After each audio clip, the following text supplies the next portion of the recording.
bekerja sekaligus mengurus anak yang masih berusia 5 bulan.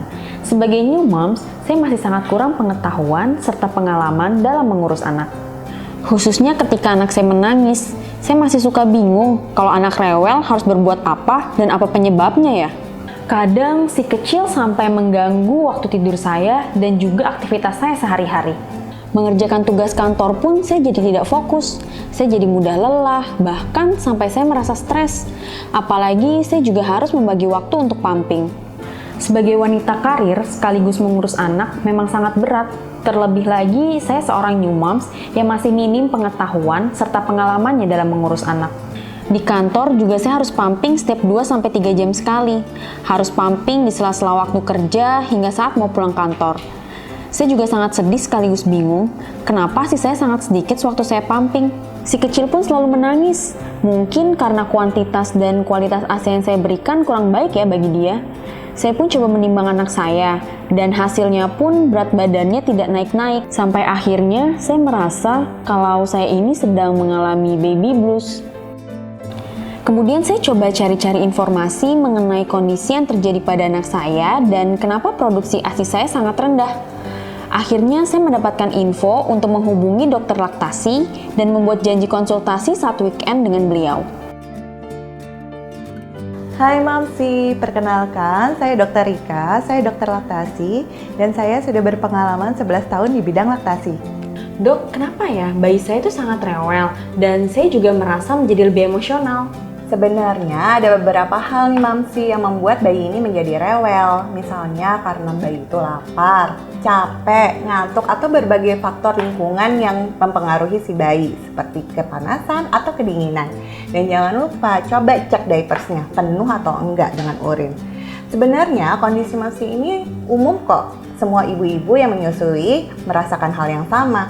Dan yang sangat terpenting adalah dukungan moral dan fisik Mamsi dari orang terdekat. Nah, kita bisa lihat lagi apakah asupan ASI si kecil sudah sesuai. Bisa jadi penyebab si kecil rewel tadi adalah karena memang sering lapar. Kita cek juga apakah konsumsi ASI-nya sudah cukup atau belum. Dikatakan cukup apabila bayi buang air kecilnya minimal 6 kali dalam 24 jam. Nah, memang sih ASI saya sedikit kemarin dok. Jadi asupan ke si kecil mungkin jadi sangat rendah ya. Nah, ada beberapa hal yang perlu diperhatikan nih Mamsi. Apakah cara menyusui Mamsi sudah tepat atau belum? Atau ada faktor-faktor lain yang mempengaruhinya seperti Mamsinya kelelahan atau pengaruh stres juga. Apalagi kan Mamsi yang saat ini sedang bekerja.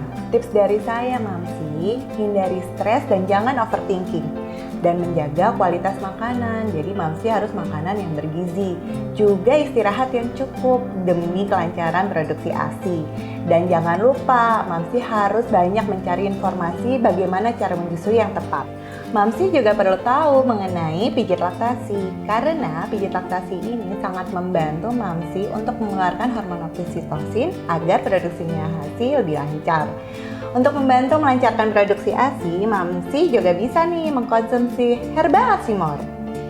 Asimor membantu meningkatkan kuantitas dan kualitas ASI loh Mamsi, dengan kandungan daun katuk, daun torbangun, dan ikan gabus. Asimor juga sangat cocok untuk Mamsi yang sedang dalam tahap menyusui. Setelah mengkonsumsi Asimor, produksi ASI Mamsi menjadi meningkat dan ASI akan menjadi lebih berkualitas loh. Mamsi juga jadi happy karena sekarang si kecil tumbuh sehat, tidak rewel lagi, tidur pun menjadi nyenyak, dan berat badannya juga naik.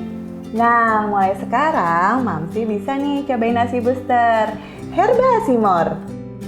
Terima kasih dok, ini akan sangat membantu para mamsi seperti saya. Mulai saat ini, saya minum Asimor.